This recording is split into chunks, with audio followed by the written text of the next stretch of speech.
ઓમ શ્રી ગણેશાય નમઃ. જય શ્રી કૃષ્ણ મિત્રો. ભગવાન શ્રી હરિ વિષ્ણુ માતા લક્ષ્મીને કહે છે કથા કે મનુષ્યને તેના પૂર્વજન્મના કર્જ જે દેવું છે, કર્મ ફળ છે, એને ભોગવવા જ પડે છે ને ચૂકવવા જ પડે છે. તો આ ઉપરથી ભગવાન શ્રી હરિ વિષ્ણુએ સરસ કથા કહી છે જે આપણા જીવનમાં ખૂબ જ ઉપયોગી છે. આપણા જીવનમાં આ બધી ઘટનાઓ બને છે, કેમ બને છે? તો આ કથાના માધ્યમથી મિત્રો તમને સરસ મજાની માહિતી મળશે, સમજવા મળશે. તો વિડીયો અંત સુધી જરૂર જોજો અને સારો લાગે તો લાઈક કરજો, શેર કરજો અને આ ચેનલમાં સબસ્ક્રાઈબ જરૂર કરી દેજો. ઓમ નમો ભગવતે વાસુદેવાય. જય મા લક્ષ્મી.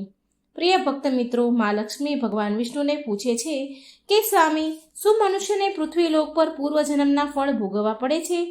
અને મૃત્યુ પછી પણ મનુષ્યની આત્મા તેની સાથે કઈ કઈ વસ્તુઓ લઈ જાય છે તથા એનો પ્રભાવ મનુષ્યના મૃત્યુ પછી કેવો હોય છે?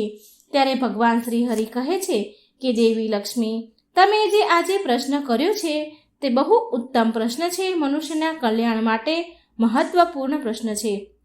હે દેવી, એ તો સત્ય છે કે મનુષ્યને તેના પૂર્વજન્મના કર્જ અવશ્ય ચૂકવવા પડે છે અને મૃત્યુ પછી પણ અમુક એવી વસ્તુ છે કે તે આત્મા સાથે જ રહે છે અને તેનો પ્રભાવ મનુષ્યના બીજા જન્મમાં પણ પડે છે.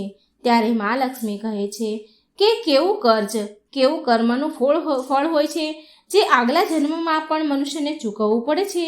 અને એવી તો કઈ વસ્તુ છે જે કે મનુષ્યને આગલા જન્મમાં પણ એના પર પ્રભાવ નાખે છે?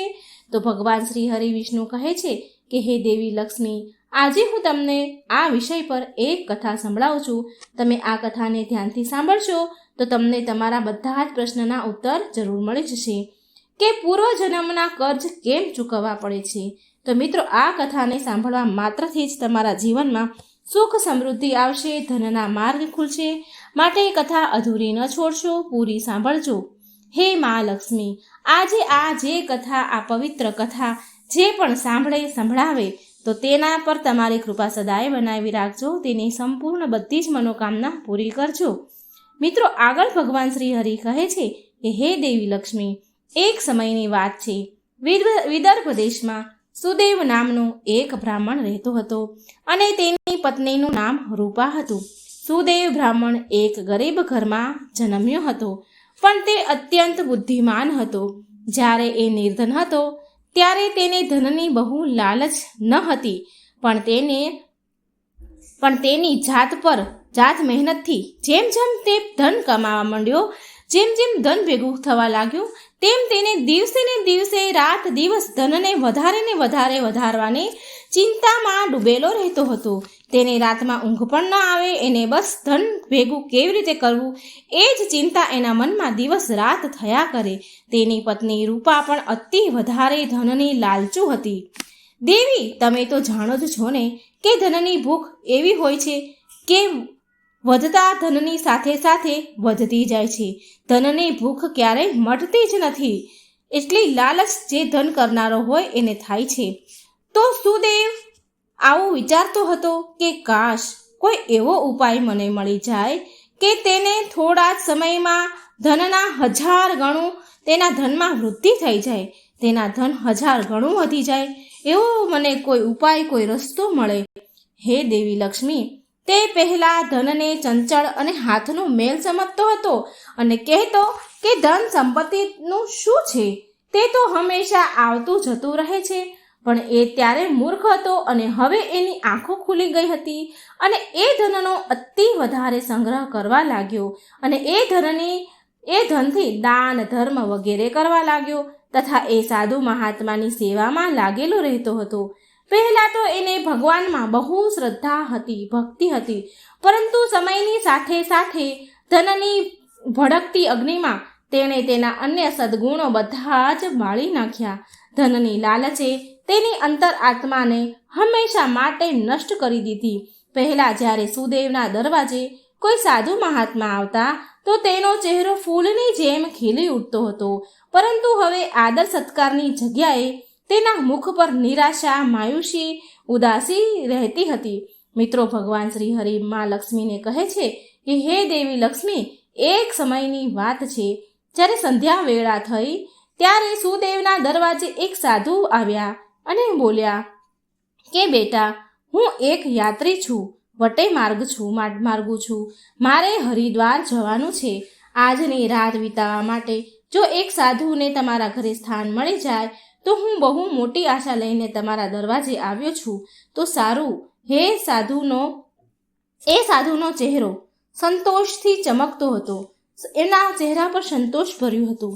આંખોમાં અમૃત હતું, વાણીમાં મધ જેવી મીઠાશ હતી, અને એ કારણથી સુદેવનું હૃદય ભક્તિભાવથી ભરાઈ ગયું. તો સુદેવ તેને પ્રણામ કરીને બોલ્યો કે તમારી સેવા કરવી એ તો મારો પરમ ધર્મ છે. ત્યારે એ સાધુ બોલ્યા કે બેટા, આજકાલના સમયમાં તારા જેવા ભક્તિભાવવાળા પુરુષ ક્યાં જોવા મળે છે? આ સંસારમાંથી તો આ ધર્મનો ભાવ જ ઉઠી ગયો છે. સાધુ મહારાજના મુખેથી આવી પ્રશંસા સાંભળી સુદેવનું હૃદય ખુશીને મારે ખીલી ઉઠ્યું. એને એવું લાગ્યું કે માનો તેની સ્વર્ગમાં સ્થાન મળી ગયું હોય. તેના હોઠો ઉપર શબ્દ આવીને અટકી ગયા અને કંઈ બોલ્યો નહીં. અને બીજું એ બોલ્યો કે જો તમારા જેવા સંતોની સેવા નહીં કરીએ અમે તો આ માનવ જીવનનો શું લાભ? આમ કહીને સુદેવ એ સંતને તેના ઘરમાં લઈ ગયા. સાધુ એના ઘરમાં ગયા. જ્યારે તે સાધુએ ઘરમાં પ્રવેશ કર્યો તો સુદેવે તેના આદર સત્કારમાં કોઈ કમી રાખી નહીં. સાધુને જમવા માટે સ્વાદિષ્ટ ભોજન બનાવ્યા અને એક પ્રકારની મીઠાઈ બનાવી. ત્યાર પછી જમવામાં ઘી પણ નાખ્યું. ભલે સુદેવે મહાત્માને આટલું પૌષ્ટિક ભોજન દેવા માટે રાજી તો ન હતો, પણ એ મહાત્માની વાતોથી તેના વર્ષો પહેલાંના વિચાર ભક્તિભાવ જાગ્યા. એ સાધુની વાતોમાં એટલી શક્તિ હતી જેથી સુદેવના વિચાર ભાવ અમુક ક્ષણોમાં જ બદલી ગયા. આ ભક્તિભાવથી સાધુ મહાત્મા બહુ ખુશ થયા. આખી રાત ભક્તિભાવની વાતો કરી, બંને જ્ઞાનની ચર્ચાઓ કરી, અને અંતમાં સુદેવે પૂછ્યું કે હે મહાત્મા, હે સાધુ મહારાજ, તમે કેવી રીતે સાધુ બન્યા? તો સાધુએ હસીને જવાબ આપ્યો કે બેટા, હવે તો વૃદ્ધ થયો, ગઢપણ આવી ગયું, તો શું હું આખું જીવન, પૂરા વર્ષ, આખું આયુષ્ય શું ઘર ગૃહસ્થીમાં જ નીકાળું? એમાં જ ફસાયેલો રહું છું? નહીં, થોડા સમય હરિભજનમાં પણ નીકાળવો જોઈએ.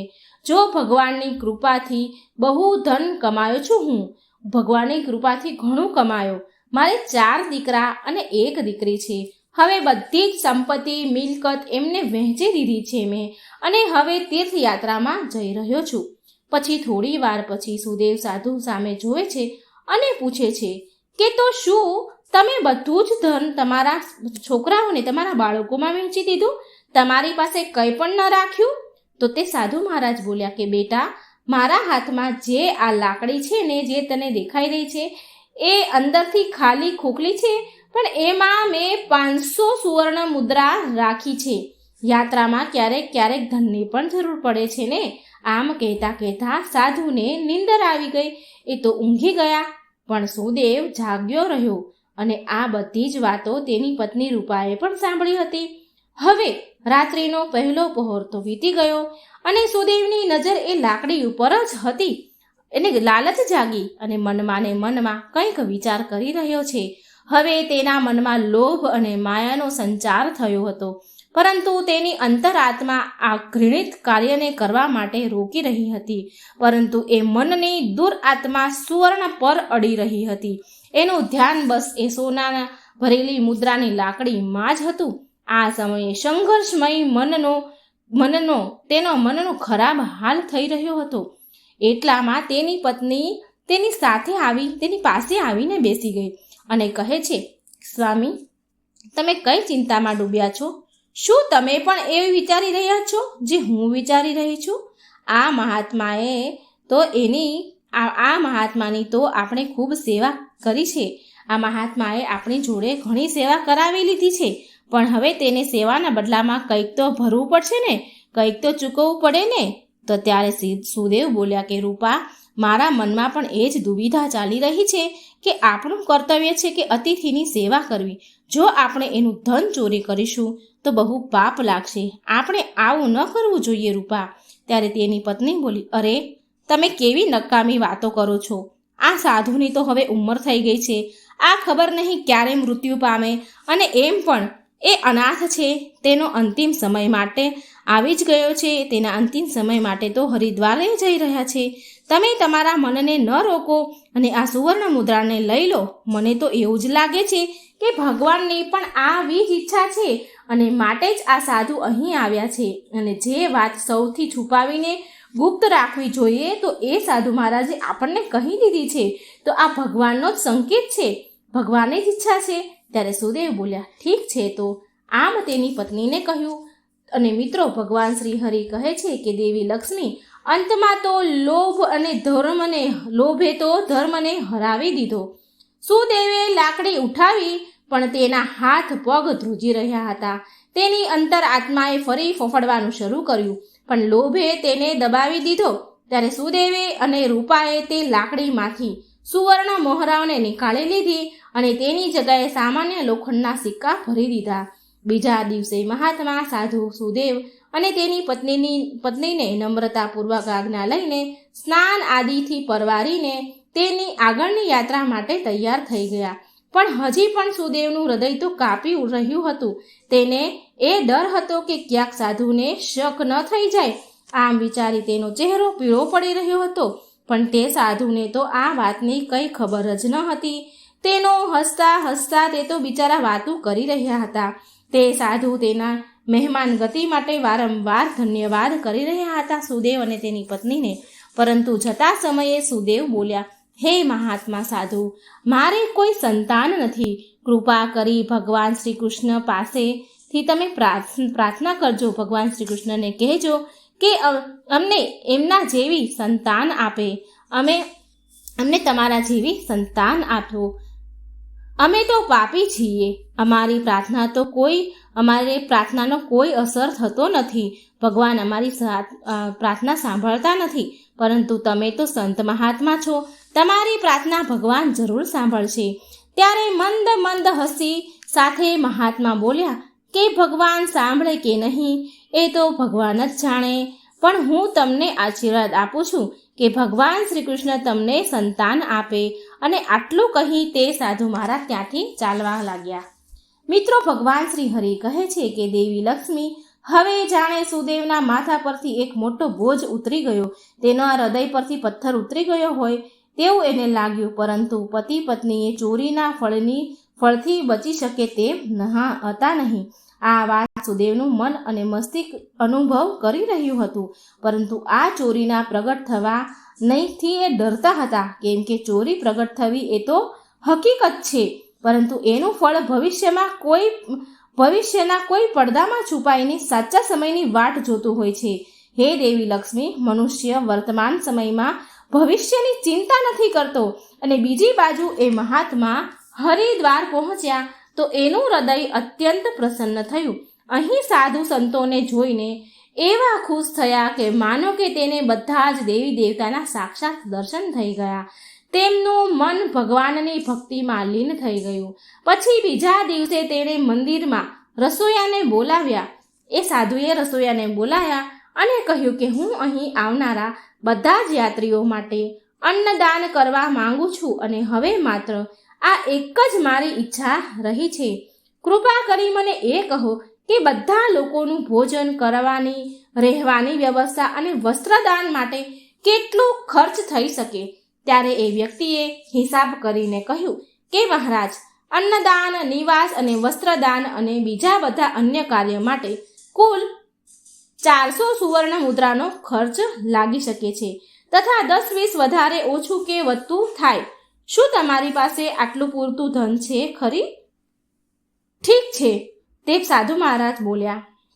ઠીક છે, હું આનો પ્રબંધ કરું છું. બસ તમે હવે કાલ માટે આ બધું આયોજનનો પ્રબંધ કરો. વસ્ત્રદાન, ભોજન, રહેવાનું આ યાત્રીઓ માટે પ્રબંધ કરો. હું તમને ધન આપી દઈશ. આમ કહીને તે ગંગા સ્નાન માટે ચાલ્યા ગયા.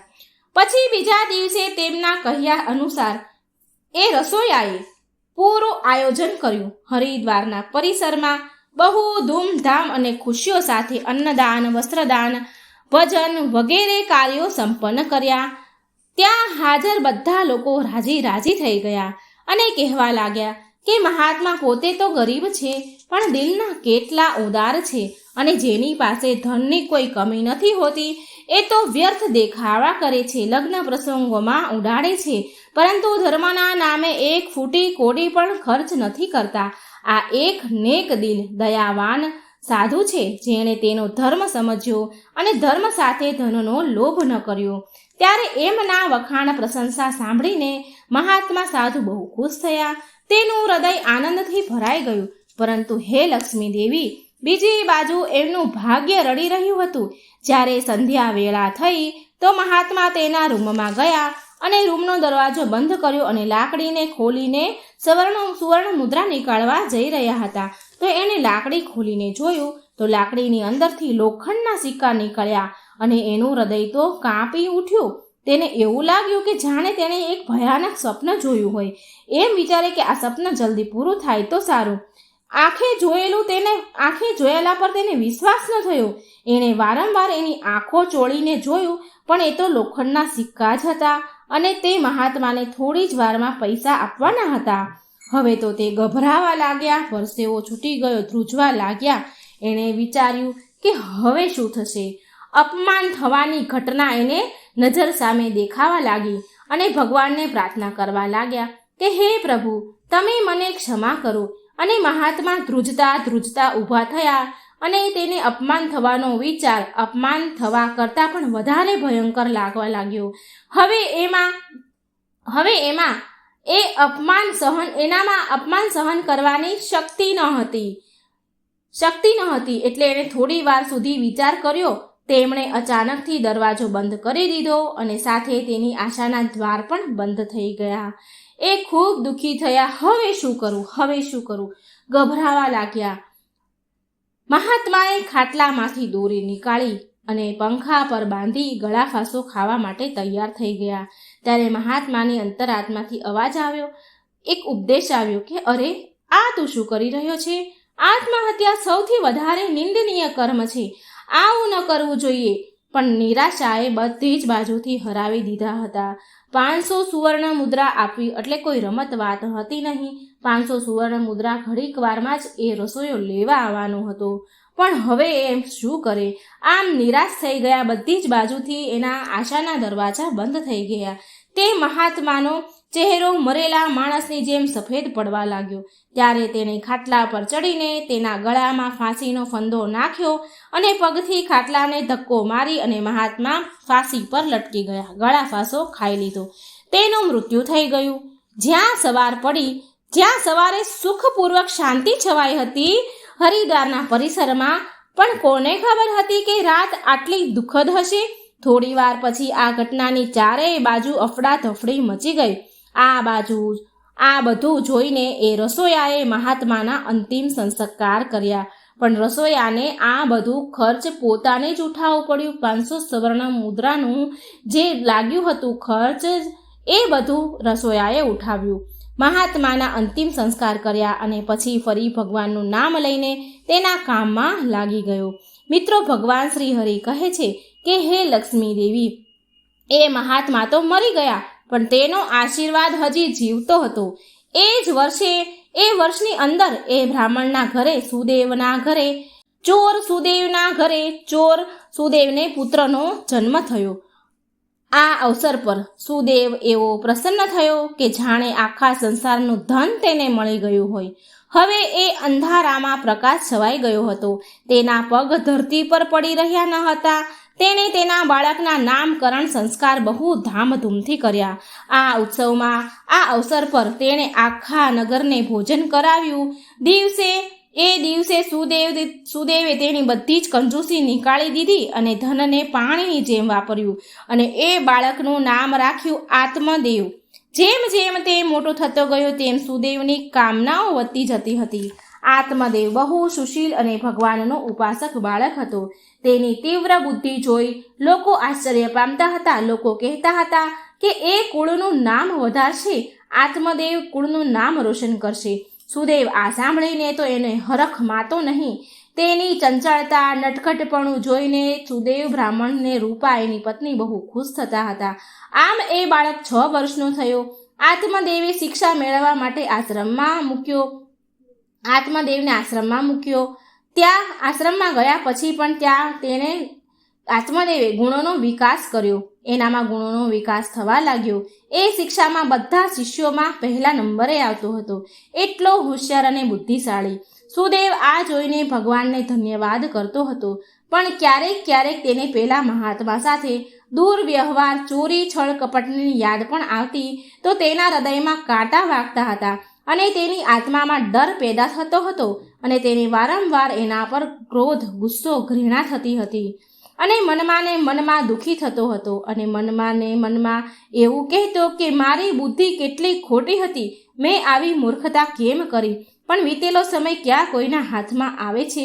તેણે એ ચોરી કરેલ સુવર્ણ 500 મુદ્રાને એક લાલ કપડામાં બાંધીને એક સંદૂકમાં, એક પેટીમાં મૂકી દીધી અને એ નિર્ણય કર્યો કે એ મહાત્માને પાછી આપી દેશે. પછી એણે એ મહાત્માની શોધ શરૂ કરી. કેટલાય લોકોને એ સાધુને શોધવા માટે મોકલ્યા, પણ કોઈ પણ મહાત્માને શોધી શક્યા નહીં. એટલો સમય વીતી ગયો હવે કે સુદેવને એ ઘટના યાદ પણ ન હતી. એ ઘટના ભૂલી ગયો હતો. પરંતુ એ સુવર્ણ મુદ્રાઓ હજી પણ લાલ કપડામાં બાંધેલી એ જ સંદૂકમાં પડી હતી. મિત્રો, ભગવાન શ્રી હરિ કહે છે કે હે દેવી લક્ષ્મી, સમય તો વીતતો ગયો અને આત્મદેવ 20 વર્ષનો થઈ ગયો અને સાથે તેને એક બીમારી પણ આવી. પછી સુદેવને આત્મદેવની બીમારીમાં ઘણું ધન ખર્ચવું પડ્યું. પછી એક દિવસ અચાનક સુદેવ અને તેની પત્ની રૂપા આત્મદેવ સાથે હરિદ્વાર જવા નીકળી ગયા. ત્યાં પહોંચીને એ એક જગ્યાએ રોકાયા. ત્યાં જઈને એને ખબર પડી કે તેના દીકરા આત્મદેવનો વ્યવહાર સાધુઓ જેવો થઈ રહ્યો છે. તેની અંદર વૈરાગ્ય આવી રહ્યું છે. દિવસ રાત સાધુઓના ટોળામાં સમય વિતાવવા લાગ્યો છે અને જો કોઈ દીન દુઃખી આત્મદેવને મળે, દીન દુઃખી ગરીબ જુએ તો તેની મદદ કરતો હતો. તેને જોઈને સુદેવને બહુ હેરાની થતી હતી, પણ એ કંઈ કરી શકે તેમ હતો નહીં. આત્મદેવ તેની એકના એક સંતાનને જોઈને સુખ પામતા હતા. એકની એક સંતાન હતી. તેને જોઈને સુદેવનો ક્રોધ શાંત થતો હતો. સુદેવ ઘણું વિચારતા પણ આત્મદેવના આ સ્વભાવનું કારણ તેને કંઈ સમજ પડતું ન હતું. પછી બીજા દિવસે સંધ્યા સમયે આત્મદેવ ભજન થતા હતા એ જગ્યા પર જઈ રહ્યા હતા તો રસ્તામાં એને એક વૃદ્ધ આદમી રડતા જતો હતો. વૃદ્ધ આદમી મળ્યો. ત્યારે આત્મદેવ આશ્ચર્યથી એને પૂછે છે કે ભાઈ, કેમ રડો છો તમે? ત્યારે એ વૃદ્ધ માણસ કહે છે કે બેટા, હું શું કહું તને, કહેતા મને શરમ આવે છે. જો તારે જાણવું જ છે તો સાંભળ. હું ગંગાજીમાં જઈને હું મારું જીવન ટૂંકાવવા જઈ રહ્યો છું, કેમ કે મને વ્યાપારમાં ખોટ ગઈ છે અને મારા ઉપર બહુ કર્જ દેવું થઈ ગયું છે. વેપારમાં નુકસાન થયું છે, બહુ કર્જ છે. તો આત્મદેવ બોલ્યા કે આ તો નાની એવી વાત છે. તો એ વૃદ્ધ માણસે અત્યંત આશ્ચર્યથી આત્મદેવ સામે જોઈને કહ્યું કે મારે દેવું ચૂકવવું જ પડશે, નહીં તો મારે આત્મહત્યા કરવી પડશે. મારી પાસે બીજો કોઈ રસ્તો નથી.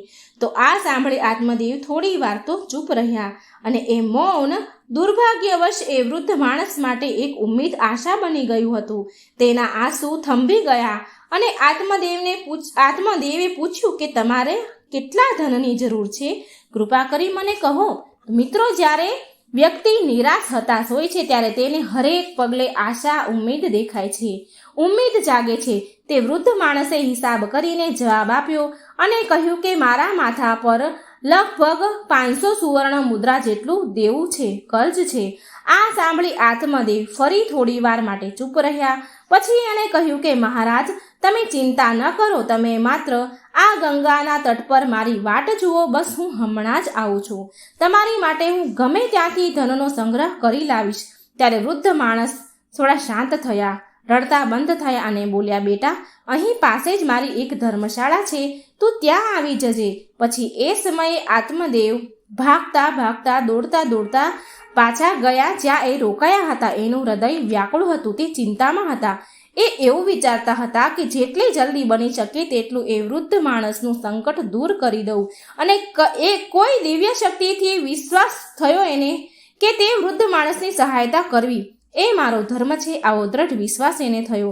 એ એક વિશેષ ભાવ સાથે તેના રહેઠાણ એટલે કે જ્યાં હરિદ્વારમાં તે રોકાયો હતો એ સ્થાન પર ગયા. ત્યાં પહોંચ્યા ત્યારે તેના માતા પિતા સુદેવ અને રૂપા ત્યાં હતા નહીં. તે ક્યાંક બહાર ગયા હતા. હવે આત્મદેવને નો રસ્તો એકદમ સાફ થઈ ગયો હતો. એણે જે સંદૂકને તાળું માર્યું હતું તેને પથ્થરથી તોડી નાખ્યું અને સંદૂકમાં ધન શોધવા લાગ્યો કે કંઈક પૈસા રૂપિયા મળી જાય. તો તેને એ લાલ કપડામાં બાંધેલી પોટલી જે સુવર્ણ મુદ્રામાં વીંટીને સુદેવે મૂકી હતી એ પોટલી તેને મળી. એણે એ પોટલી ધ્રુજતા હાથે એ પોટલી ખોલી તો એનું મન કમળની જેમ ખીલી ઉઠ્યું, કારણ કે એ લાલ રૂમાલમાં 500 સુવર્ણ મુદ્રા હતી.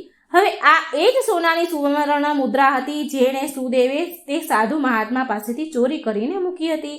જ્યારે એ મુદ્રા એ આત્મદેવે ગણી તો એ પૂરી 500 મુદ્રા હતી. એનું મન તો બહુ પ્રફુલ્લિત થયું, ખુશ થઈ ગયું અને એણે એ સુવર્ણ મુદ્રા તેના ખીચામાં નાખી અને તે લાલ કપડું પાછું સંદૂકમાં મૂકી દીધું. અને ખુશ થઈને એ વૃદ્ધ માણસ પાસે આત્મદેવ ગયો અને તેને મુદ્રાઓ આપી. મિત્રો, ભગવાન શ્રી હરિ શ્રી લક્ષ્મી દેવીને કહે છે કે તમારા પહેલા પ્રશ્નો અનુસાર દરેક વ્યક્તિને પૂર્વજન્મનું કર્જ ચૂકવવું જ પડે છે. આ એ જ વૃદ્ધ માણસ છે જે રસોયો હતો, જે રસોયાને પહેલા વૃદ્ધ સાધુએ રસોઈ આપી હતી, જેને ભંડારા, વસ્ત્રદાન, અન્નદાનનું આયોજન કર્યું હતું. અને એ સાધુના આત્મહત્યા કર્યા બાદ આ રસોયાને એના પોતાના ધનનો ખર્ચ કરવો પડ્યો હતો. અને આત્મદેવ એ જ મહાત્મા છે જે સુદેવના ઘરમાં જન્મ લઈને કર્જ ચૂકવીને મુક્ત થયા છે. હે લક્ષ્મી દેવી, તમે આગળ સાંભળો. વિધાતાને કંઈક બીજું જ સ્વીકાર હોય છે. જ્યારે આત્મદેવ પાછો આવ્યો તો તેના મનમાં એક અનોખી શાંતિ હતી. માનો કે એનો જન્મ આ કાર્ય માટે જ થયો હતો. હવે તેની બીમારીના કારણે તેનું મૃત્યુ થયું. જ્યારે બીજા દિવસે સવારે આ વાત સુદેવ અને તેની પત્ની રૂપાને ખબર પડી તો તેના પુત્રનું મૃત્યુ પામ્યું છે તો દુઃખના કારણે તેનું હૃદય અત્યંત પીડાથી ભરાઈ ગયું અને નિરાશા સાથે તે પણ તેના પ્રાણ તેમણે ત્યાગી દીધા. જ્યારે એ ત્રણેયનું મૃત્યુ થયું તો એ જ રસોયાએ તેના અંતિમ સંસ્કાર કર્યા. હે દેવી લક્ષ્મી, જ્યારે એ ત્રણેયની આત્માને યમરાજાના દરબારમાં લાવવામાં આવી તો ત્યારે યમરાજાએ આત્મદેવને સ્વર્ગમાં મોકલી દીધા અને બીજી બાજુ બ્રાહ્મણ સુદેવ અને તેની પત્ની રૂપાને ઘોર નરકમાં નાખ્યા. પછી એ બંનેને અપંગ બનાવીને ધરતીલોક પર કૂતરાના રૂપમાં જન્મ આપ્યો, પાછા મોકલ્યા ધરતીલોક પર. જે પણ મનુષ્ય તેના જીવનમાં કર્જ નથી ચૂકવતા એ જન્મ જન્માંતર સુધી તેના કર્મોના ફળ ભોગવતા રહે છે. માટે મનુષ્યએ ક્યારેય કોઈ પણ પ્રકારનું અહેસાન, કર્જ ચૂકતે કરવું જ જોઈએ. કોઈ પણ પ્રકારનું કર્જ રાખવું ન જોઈએ. મિત્રો, ભગવાન શ્રી હરિ કહે છે કે હે દેવી લક્ષ્મી, તમારા બીજા પ્રશ્ન અનુસાર 5 એવી વસ્તુ છે જે શરીરને છોડ્યા પછી પણ આત્માને સાથે રહે છે. શરીરને છોડતી નથી અને મૃત્યુ બાદ પણ એ આત્મા સાથે જ રહે છે.